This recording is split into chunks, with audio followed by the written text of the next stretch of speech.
इस एपिसोड के माध्यम से सुनाई गई कहानी वास्तविकता का दावा नहीं करती है। एपिसोड का उद्देश्य किसी भी तरह के अंधविश्वास को बढ़ावा देना नहीं है।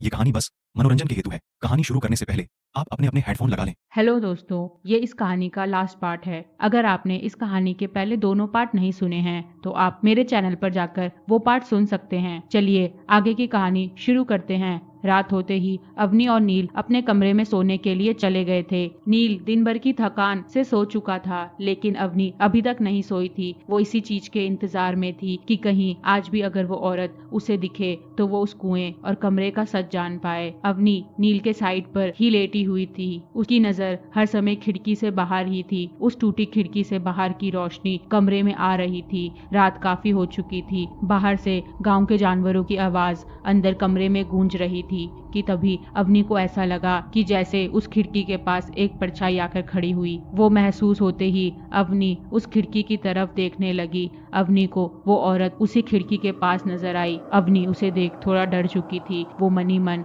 घबरा रही थी, लेकिन उसे आज सारी सच्चाई पता करनी थी। इसलिए वो चुपके से अपनी जगह से उठी और उस खिड़की की तरफ बढ़ने लगी। अवनी को ऐसा लगा जैसे वो औरत खिड़की से दूर जा रही है। अवनी जब खिड़की के पास पहुंची तो वो औरत गांव के बाहर वाले रास्ते की तरफ इशारा कर रही थी। ये वही रास्ता था जहां से वो कमरा आता था। अवनी हल्के कदमों के साथ बाहर जाने लगी। उसने हल्के से गेट खोला और वो बाहर चली गई। अवनी उस औरत का पीछा करने लगी। उस औरत ने गांव की बाकी औरतों की तरह ही कपड़े पहने हुए थे। अवनी को उसके काले लंबे बाल साफ नजर आ रहे थे। अवनी गांव की उस ठंडी रात पर एक ऐसी चीज का पीछा कर रही थी जो उसे पता भी नहीं था कि क्या है। उस कमरे के पास पहुंचकर वो औरत अवनी के लिए वहीं रुक गई। अवनी दूर से ही उस औरत को देख रही थी। वो उस औरत से 5 कदम की दूरी पर थी कि तभी वो औरत उस कमरे के अंदर चली गई। अवनी कमरे के बाहर से खड़ी होकर यही सोच रही थी कि अब वो क्या करे, अंदर कैसे ही जाए। तभी अचानक कमरे के अंदर से अजीब सी आवाज आने लगी।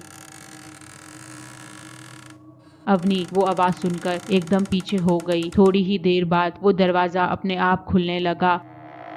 वो दरवाजा ऐसे आवाज कर रहा था जैसे कई सालों से बंद ही हो। दरवाजा खुलते ही धूल की एक मोटी सी परत कमरे से बाहर आई। अवनी खांसते हुए उस कमरे के अंदर जाने लगी। कमरे के अंदर कदम रखते ही अवनी को महसूस हो चुका था कि ये कमरा बहुत समय से बंद ही है। पूरे कमरे में हर जगह धूल ही धूल और अंधेरा ही अंधेरा था। अब अवनी को कमरे में वो औरत कहीं भी नजर नहीं आ रही थी। अवनी कमरे में रोशनी करने के लिए कुछ ढूंढने लगी। उसे दरवाजे के पास वाली दीवार पर एक लैंप दिखा। अवनी ने वो लैंप नीचे उतारा और उसे जलाने की कोशिश करने लगी। लैंप बाहर से धूल से घिरा हुआ था, इसलिए उसने पहले बाहर की वो धूल साफ की। उसमें अब थोड़ा सा ही तेल बचा हुआ था, इसलिए अवनी ने लैंप की आंच धीमी कर दी ताकि वो देर तक जल पाए। अवनी हाथ पर लैंप लिए पूरे कमरे में इधर उधर देखने लगी। कमरे की दीवार पर एक खिड़की बनी हुई थी। कमरे के बीचों बीच एक चरपाई रखी हुई थी और दूसरी साइड की दीवार पर एक लकड़ी की अलमारी भी थी। जब अवनी उस चरपाई के पास गई तो वो चरपाई पूरी तरीके से टूट रखी थी और उसके डंडे पर एक रस्सी भी बंधी हुई थी। अवनी को चरपाई पर कुछ भी नहीं दिखा। जब वो खिड़की के पास जाकर खड़ी हुई तो उसने देखा खिड़की खोलने पर उनका घर नजर आ रहा है। अवनी अलमारी के पास पहुंचकर अलमारी को खोलने लगी। काफी कोशिशों के बाद जब वो अलमारी अवनी से खुली तो अलमारी के अंदर कुछ कपड़े पड़े हुए थे। कपड़े दिखने में तो साधारण ही लग रहे थे। अवनी ने जब कपड़े हटाकर देखने की कोशिश की तो कपड़ों में से कुछ जमीन पर गिरा। अवनी कपड़े साइड पर रखकर उस चीज को देखने लगी। वो एक पतला शादी का कार्ड था जिसमें प्रतिभा और नील का नाम लिखा हुआ था। नील का नाम देखकर अवनी को नील और उसके परिवार पर और भी शक होने लगा। अवनी और भी चीज ढूंढने के लिए अलमारी को फिर से देखने लगी। तभी उसे अलमारी के कोने पर एक तस्वीर दिखी। वो तस्वीर ब्लैक एंड व्हाइट तस्वीर थी। तस्वीर में वही औरत थी जो अवनी को नजर आ रही थी। उसकी गोद में एक बच्चा भी था। अवनी तस्वीर को अभी देख ही रही थी कि तभी उसके पीछे से किसी के दर्द से चिल्लाने की आवाज आने लगी।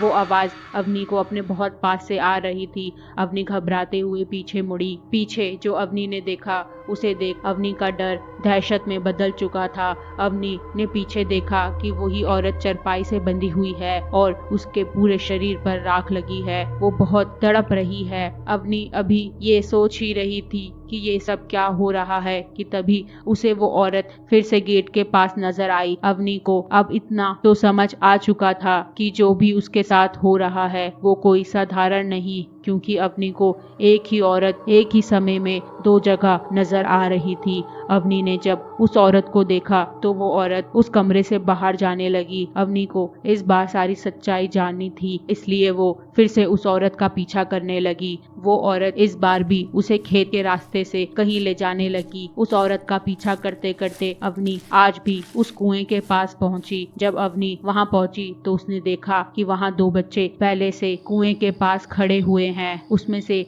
एक बच्चा तो 2 साल की बच्ची लग रही थी, जबकि एक अभी नवजात शिशु ही था। वहां पहुंचकर वो औरत उन बच्चों के पास चली गई। बच्चों ने जैसे ही अवनी को देखा वो रोने लगे। अवनी ने डरते हुए उनसे पूछा, तुम कौन हो और मुझसे क्या चाहते हो? जैसे ही अवनी ने ये बोला कि तभी बोलते ही बोलते उन बच्चों के शरीर पर जलने के निशान पड़ने लगे। अवनी इस मंजर को देख और भी घबरा चुकी थी कि तभी अवनी के कानों पर कुछ मंत्र पढ़ने की आवाज गूंजने लगी।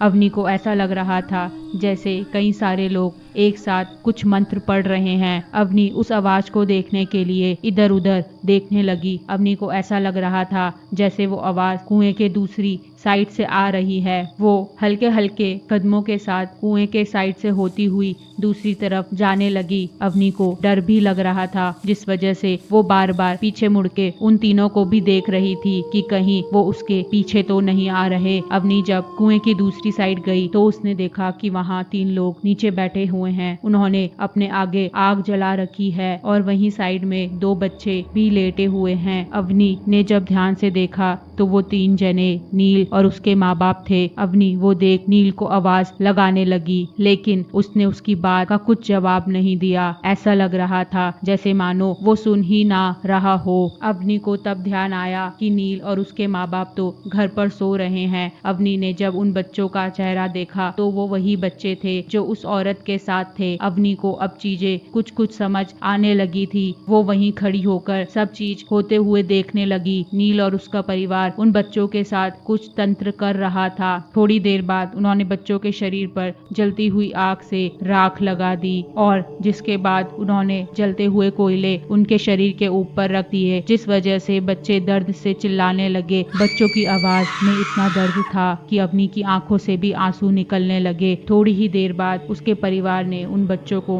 कुएं के अंदर डाल दिया और नील फिर उस औरत को वहां लाया। वो औरत रोते हुए बस अपने बच्चों के ही बारे में पूछ रही थी। जब उसको कुएं के अंदर से अपने बच्चों की आवाज आई तो वो औरत खुद को छुड़ाकर बिना कुछ सोचे समझे कुएं के अंदर कूद गई। अचानक ही तभी बहुत तेज रोशनी अवनी की आंखों में पड़ी और जब अवनी की आंख खुली तो उसके सामने कोई भी नहीं था। अवनी भागते हुए कुएं के पास गई और उसने नीचे देखा। कुएं के नीचे उसे 3 कंकाल नजर आ रहे थे। अब अवनी को समझ आ रहा था कि ये कंकाल किसके हैं और यहाँ पे ये सब क्या हुआ है। तभी अवनी को वो तीनों फिर से कुएं के सामने नजर आए और वो अवनी के आंखों के सामने ही कुएं के ऊपर चढ़कर कुएं के नीचे कूद गए। कूदने से पहले उस औरत ने एक बार फिर अवनी को बोला, खुद को बचा लो, खुद के बच्चे को बचा लो। अवनी अब सारी चीजें समझने लगी थी। उसे ये तो नहीं पता था कि नील और उसके परिवार ने ऐसा क्यों किया, लेकिन अभी वो सबसे पहले इतना जानती थी कि उसे अपने बच्चे को बचाना है। अवनी फिर उस रात घर लौट गई। अवनी ने नील और उसके परिवार को कुछ भी नहीं बताया। उसने ऐसा जताया जैसे सब कुछ साधारण ही है, लेकिन हर समय अवनी के दिमाग में वही औरत और उनके बच्चों के बारे में चल रहा था। उसे खुद को और अपने बच्चे को भी बचाना था, इसलिए वो इसका कुछ उपाय करने का सोचने लगी। एक दोपहर अवनी गांव के बाहर एक पुजारी के पास गई। जब अवनी ने पुजारी को वो सारी बातें बताई तो पुजारी ने उससे कहा कि उन आत्माओं को शांति नहीं मिली है। अगर तुम चाहती हो कि तुम और तुम्हारा बच्चा ठीक रहे तो तुम्हें उस आत्मा को शांति दिलानी होगी, और उसे शांति कैसे मिलेगी ये तो वो खुद ही बता सकती है। आगे पुजारी ने उससे कहा कि वो कल दोपहर फिर आए और तब वो प्रतिभा की आत्मा को बुलाएंगे। अगले दिन भी दोपहर में अवनी पुजारी के पास जाती है। पुजारी अपना अनुष्ठान शुरू करता है और थोड़ी देर बाद प्रतिभा की आत्मा वहां आई। अवनी प्रतिभा की आत्मा को देख उसके सामने हाथ जोड़कर बैठ गई। अवनी ने उससे कहा कि उसे क्या चाहिए। प्रतिभा भारी आवाज में बोली कि उसे सिर्फ बदला चाहिए, उसके बाद वो चली जाएगी। ये बोल प्रतिभा की आत्मा वहां से गायब हो गई। पंडित जी ने अवनी को आगे की सारी योजना बताई। अवनी को अब एक ऐसे दिन का इंतजार था जहां वो सारा अनुष्ठान कर पाए। फिर कुछ दिन बाद नील और उसका परिवार शहर किसी काम से गया। अवनी उनके जाने के बाद उसके माता पिता के कमरे में जाकर सारा अनुष्ठान करने लगी। उसने उनके कमरे से उनके पूजा के चावल भी हटा दिए ताकि वो आत्मा उनके कमरे में अंदर जा पाए। जब शाम नील और उसका परिवार वापस आया तो वो जल्दी ही सोने के लिए चले गए। अवनी को पता था कि आज रात वो आत्मा उनके घर में फिर से आएगी। अवनी और नील अपने कमरे में सो रहे थे और उसके माता पिता उनके कमरे में सो रहे थे। बाहर तभी बहुत तेज हवा चलने लगी। बिजली की आवाज के साथ साथ जानवरों की आवाज भी गूंजने लगी। नील उठकर बाहर देखने लगा। उसने अवनी को भी उठाने की कोशिश की लेकिन अवनी ने सोने का नाटक किया। नील को तभी ऐसा महसूस हुआ कि जैसे उनकी खिड़की के पास कोई काला सा साया आकर खड़ा है। को देखने के लिए नील कमरे से बाहर जाने लगा। जैसे ही उसने कमरे से बाहर कदम रखा उसे वो काला साया उसके माता पिता के कमरे में जाता हुआ नजर आया। जब नील अपने माता पिता के कमरे के सामने पहुंचा उसने उनका गेट खोला तो पीछे से बहुत तेज आंधी कमरे में घुस गई। उस आंधी के साथ नील को अजीब सी बदबू भी आई जैसे सड़े हुए जानवर से आती है। नील अंदर जाकर देखने लगा। तभी अचानक पीछे से गेट अपने आप बहुत तेज आवाज करते हुए बंद हो गया। उसके माता पिता भी उस आवाज से उठ चुके थे। नील दरवाजे को पीछे मुड़कर देखने लगा। वो जितनी भी जान लगा ले उससे वो दरवाजा नहीं खुल रहा था। उसके माता पिता भी उसके पास आकर दरवाजा खोलने लगे लेकिन उनसे भी वो दरवाजा नहीं खुला। तभी एक कोने से कमरे में धुआं फैलने लगा। उनको वहां एक काली सी परछाई खड़ी नजर आई। जब धुआं थोड़ा कम हुआ तो उन्होंने देखा कि वो परछाई एक इंसान का रूप ले रही है और धीरे धीरे उस परछाई ने प्रतिभा का रूप ले लिया। उनको अपनी आंखों पर विश्वास नहीं हो रहा था क्योंकि आज से पहले उनको कभी भी प्रतिभा की आत्मा नहीं दिखी थी। प्रतिभा की आत्मा गुस्से से चिल्लाने लगी। वो आवाज इतनी डरावनी और इतनी तेज थी कि पूरे कमरे में गूंजने लगी। नील और उसका परिवार वो आवाज से कांपने लगा। उसी के साथ साथ कमरे में बच्चों के रोने की आवाज भी गूंजने लगी। तब उन्होंने देखा कि बेड पर प्रतिभा के बच्चे बैठे हुए हैं। उनके शरीर पर आज भी वो घाव हैं जो उन्होंने उन बच्चों को दिए थे। प्रतिभा गुस्से से चिल्लाते हुए नील और उसके माता पिता की तरफ बढ़ने लगी। उनका चेहरा भय से सफेद पड़ चुका था। वो मदद के लिए चिल्लाने लगे लेकिन उनकी आवाज पूरे कमरे से टकराते हुए कमरे में ही गूंजने लगी। अचानक कमरे में रोशनी तेज होने लगी और चारों ओर आग की लपटें उठने लगी। नील और उसके परिवार ने अपनी जान बचाने की बहुत कोशिश की लेकिन वो उस कमरे से बाहर नहीं निकल पाए। अवनी अपने कमरे की खिड़की से उन आग की लपटों को देख रही थी। अगली सुबह नील और उसके परिवार को कोई भी नहीं देख पाया। गांव में बस ये खबर फैल गई कि वो सब रात ही रात कहीं गायब हो गए। अवनी ने भी वो घर छोड़ दिया था और अपने बच्चे के साथ कहीं और रहने चली गई थी। गांव के लोग आज भी उस रात की कहानियां गांव में सुनाते हैं लेकिन किसी को भी नहीं पता कि नील और उसके परिवार के साथ क्या हुआ था। हेलो दोस्तों, अगर आप हमारे चैनल से नए जुड़े हैं तो हमारे चैनल भूतोपीडिया को जरूर सब्सक्राइब करें